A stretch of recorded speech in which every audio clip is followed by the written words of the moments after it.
Interview में एक सवाल ने शिवम को रोक दिया। तुम कैड इंजीनियर हो या डिजाइन इंजीनियर? शिवम ने सोचा, दोनों में फर्क क्या है। उसने कॉन्फिडेंट होकर बोला, सर मुझे सॉलिडवर्क्स, ऑटोकैड, क्रियो सब आता है। इंटरव्यूअर हल्के से मुस्कुराए, मुझे सॉफ्टवेयर लिस्ट नहीं सुननी थी, मुझे तुम्हारा डिजाइन अप्रोच सुनना था। उस पल शिवम को एहसास हुआ, शायद उसे खुद भी फर्क क्लियरली नहीं पता था। कई सालों से शिवम मैन्युफैक्चरिंग कंपनी में काम कर रहा था। रोज का रूटीन ऑलमोस्ट सेम। सीनियर ने जो कहा वो 3D मॉडल बना दिया, जो स्केच मिली उसे ड्राइंग में बदल दिया, डायमेंशंस चेंज किए, फाइल सेव करके अगला काम उठा लिया। किसी ने कभी नहीं समझाया ये डायमीटर 25 मिलीमीटर ही क्यों, मटेरियल माइल्ड स्टील ही क्यों, वेल्ड यहां क्यों, बोल्ट क्यों नहीं।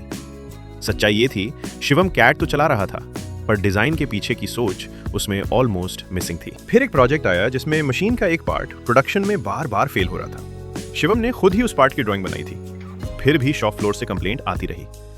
एक दिन मैनेजर ने फ्रस्ट्रेशन में पूछा, तुम ड्राइंग तो बदलते रहते हो, पर क्या तुम समझते हो कि पार्ट फेल क्यों हो रहा है? शिवम चुप रह गया। उसके पास कोई जवाब नहीं था।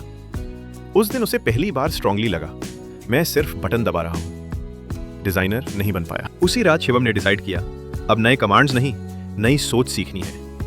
उसने खुद से सिंपल सवाल पूछना शुरू किया, लोड असल में पार्ट पर कहां लगता है, स्ट्रेस कहां ज्यादा होता है, क्रैक कहां से शुरू हो सकता है। धीरे धीरे उसने बेसिक्स फिर से उठाए, लोड पाथ को समझा, फैक्टर ऑफ सेफ्टी का प्रैक्टिकल मैटलैब जाना, मटेरियल चुनते वक्त स्ट्रेंथ, कॉस्ट और मशीनेबिलिटी सबका बैलेंस सोचा, DFMEA जैसी चीजें सीखी ताकि डिजाइन स्टेज पे ही प्रिडिक्ट कर सके कि डिजाइन कहां फेल हो सकता है। कुछ महीनों बाद एक नई असेंबली पर डिस्कशन चल रहा था।